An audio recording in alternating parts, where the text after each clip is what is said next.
Kita ke informasi lain, pemirsa, jagat sosial media diramaikan dengan fenomena Citayam Fashion Week. Ya, pemirsa, para remaja berpakaian nyentrik berkumpul di kawasan SCBD sekedar untuk nongkrong dan membuat konten video.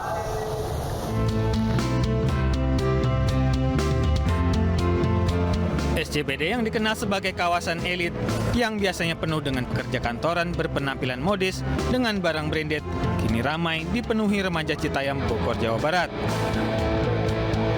Para remaja ini berkumpul di kawasan Duku Atas, BNI City Sudirman, Jakarta dengan pakaian kekinian dan nyentrik. Bahkan pakaian mereka dengan berbagai mode yang mirip street fashion tersebut kini dikenal dengan istilah Citayam Fashion Week. Diketahui para remaja yang mayoritas berasal dari luar DKI Jakarta datang untuk nongkrong, bikin konten dan menemukan dambaan hati. Kan bagus tempatnya. Bagus tempatnya? Ya. Biasa nongkrong sini atau gimana? Nongkrong, konten. Nongkrong konten sini? Ya. Biasanya aktivitas apa sih dilakuin selain nongkrong? Konten kutipan. Melihat kreativitas anak muda ini, Menteri Pariwisata dan Ekonomi Kreatif Indonesia Sandiaga Uno memberi respon positif selama mereka tidak berulah.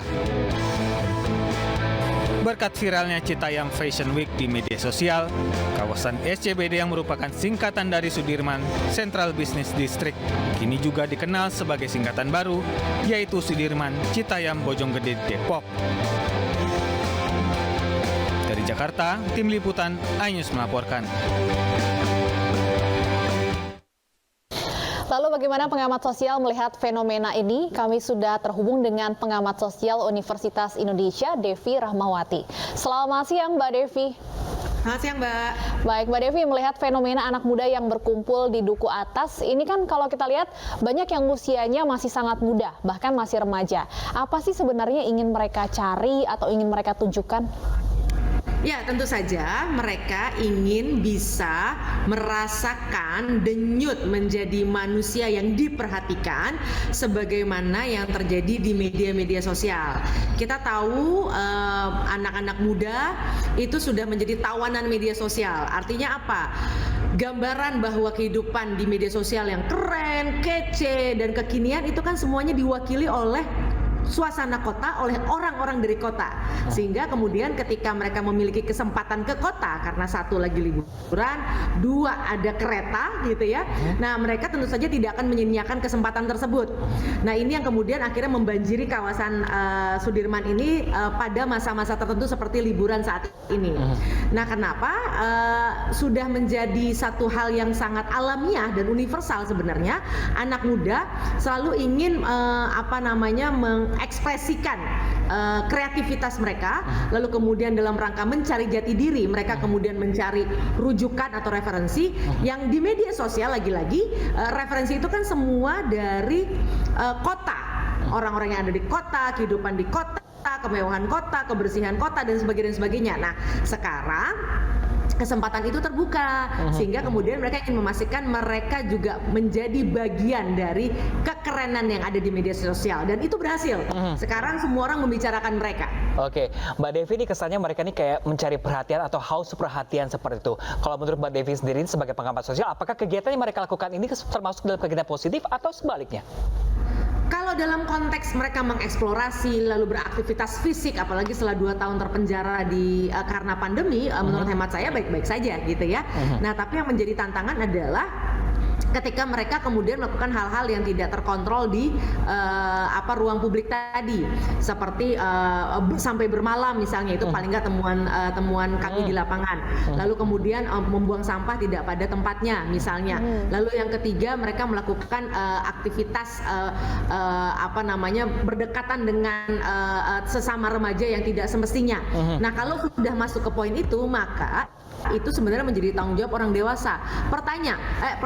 Pertama, institusi keluarga itu paling bertanggung jawab. Bagaimana mungkin ada seorang anak yang pergi dengan durasi kilometer yang cukup jauh, walaupun murah dan mudah, itu sampai bermalam-malam dan tidak pulang, gitu ya. Itu satu, itu berarti kegagalan institusi keluarga. Yang kedua, ketika sebenarnya melalui tayangan media sosial, kita dengan mudah sebenarnya kemudian menyalakan alarm sosial kita. Mereka misalnya mengatakan bagaimana mereka dan bahkan mengekspresikan dan mendemonstrasikan gaya hidup anak muda sekarang yang mungkin tidak semuanya positif gitu ya, artinya misalnya merokok, lalu tadi berhubungan dengan temannya dan sebagainya, itu sebenarnya menjadi baik bagi orang tua, bagi orang dewasa untuk segera mengantisipasi gitu ya. Tapi antisipasinya tentu saja bukan dengan memenjarakan mereka, tapi mengajak mereka berdialog, memberikan perhatian sehingga mereka kemudian tidak perlu mendapatkan perhatian dari luar dengan cara-cara yang tidak positif. Kalau memang orang-orang dewasa di sekitar mereka sudah cukup memberikan perlindungan dan perhatian tadi. Mbak Devi, adakah dampak negatif lain yang juga perlu diwaspadai orang tua? Misalnya potensi gaya hidup boros karena harus mengeluarkan uang untuk ongkos transportasi, untuk jajan, dan untuk membeli outfit yang ingin dalam tanda kutip mereka pamerkan. Kalau outfit kan realita di lapangan mereka menggunakan outfit lokal ya.